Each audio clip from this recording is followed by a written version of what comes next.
Hello and welcome, everybody. Welcome. So, we're going to talk about the basic flow, the basic information flow of HTTP requests. We are just beginners in hobbies. We don't want to know more about the HTTP. No, let's just move on. Let's go and dive deep to hacking. How it works. So, what happens is like you get a link on those buttons which you click, those like buttons which you click, everything. There is a link, so you click on a link, and then the HTML website generates a request from the client side. So it says, well, I made this request, maybe it's a like button or a dislike button. So you clicked on the like button. So it said, oh, the client here is requesting to like this post. Is now taken, and then the request is sent to the server, and then the server performs the request. Oh, you want to like this post? Okay, let me. And then the post is liked now. So that's how they communicate. You send a request to the server, and the request goes to the server, and then the server is going to what? It's going to perform the request at the server. And then it's going to send a response back to you. Then you see that blue thing is now blue, showing that you have liked. It's just it has reacted to what you have instructed it to do. Well, a computer, it's made by Mason. It's it's what is a computer? A computer is I forgot what a computer is. What the? Oh, no, man, no way, no way.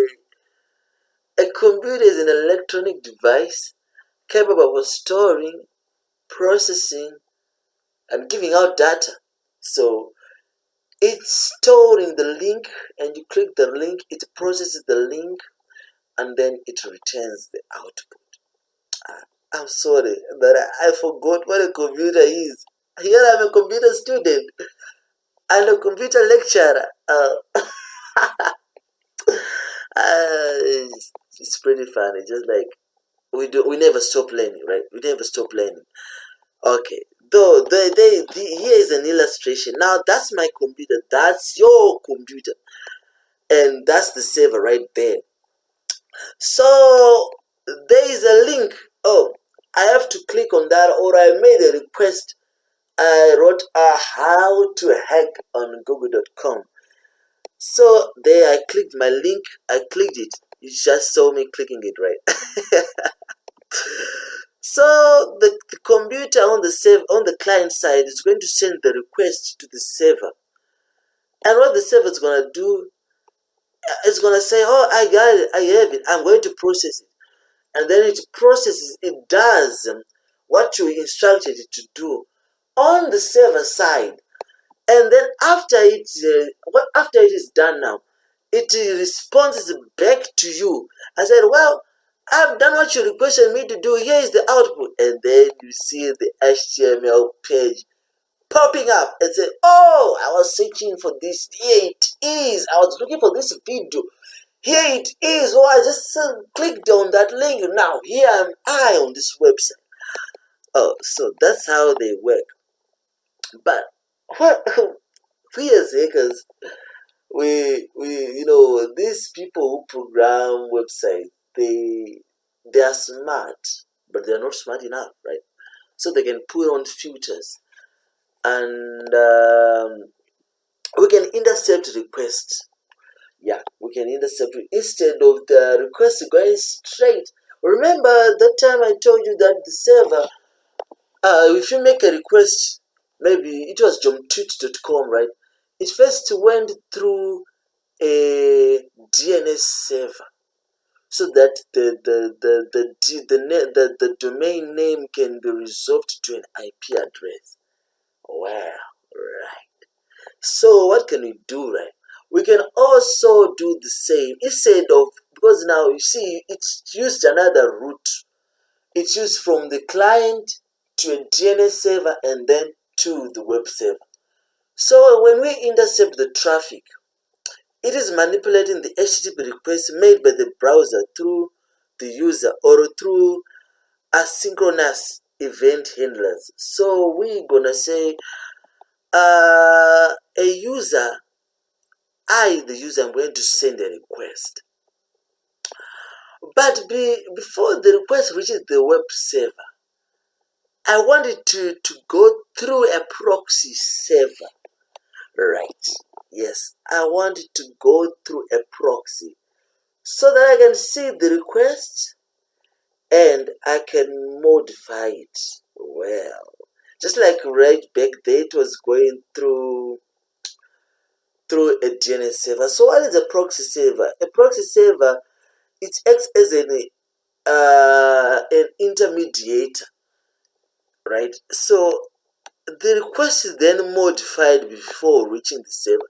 So now if the server is mine, so I can see all the traffic and I can modify all the traffic. So before they reach the web server, I can modify it. Yes, I can do that. And then the request, I forward it to the server through the proxy on behalf of the client. So now the client is saying, I made a request, it's going to the server. I'm waiting for the server to respond. But before it reaches to the server, I intercept it. It's also called a man-in-the-middle attack. I intercept it and I modify it. And then the proxy server is going to send the request to the web server saying, I am the client. I requested for this. And then the web server is going to say, okay, my client. I don't want to disappoint you. I'm going to do that. And when it's going to respond, it's going to respond to me, to the client. Because it was told that it's the client who gave the request. It doesn't know about the server. It doesn't even care about the server, about the proxy server. It only cares about the client. Where is it coming from? So the modified request reaches the server and the server replies the request to the client. So for this, we'll be using a web proxy. A web proxy is part of a web suite framework, which is used for penetration testing, bug bounty, and ethical hacking, or even unethical hacking. Yeah, black hat hacking, real hacking. Yeah. So the web proxy operates as a web proxy server between the browser and the target applications. It enables you to intercept. You can intercept the traffic. You can inspect the traffic and see what's going on. You can also modify the traffic that passes in both directions. So the traffic is going to the server, and before it comes back to the client, you can also modify it so that the client can see some other things which they don't intend to see, or maybe you're gonna give them, I don't know what you're gonna do, think outside the box. So the user can modify the request on the go so as to bypass client-side filtering. Like I said, these programmers, these software engineers are pretty damn smart. They know that we want to hack them, so they put the client-side filtering and say, no, you're not gonna make this request to our server. So that's how they're gonna do it. So let's check the illustration right there. That's my computer. And that link, remember that link, and this is the server, right? So I'm going to click on the link, right? But the original request path is supposed to be, I click the link, it goes to the server, and then, but that's not how it's gonna be. That's not how it's gonna work. Usually, it's gonna, we don't want the request to go straight to the server.